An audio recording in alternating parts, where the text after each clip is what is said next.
Hello everyone, on today's episode of Get Smart with Swap Smart, we will be teaching you how to hard reset your Samsung Galaxy S5 Sport.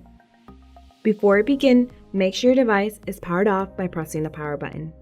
To hard reset your device, we will need to press the volume up button, home button, and power button.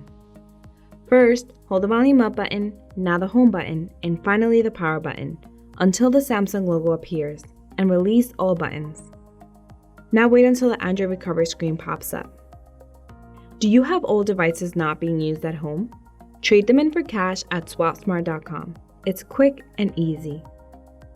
When the Android recovery screen appears, use the volume down button to navigate to wipe data, factory reset, and press the power button to select.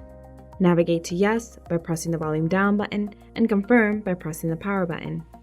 Wait for the factory reset to complete and you're done.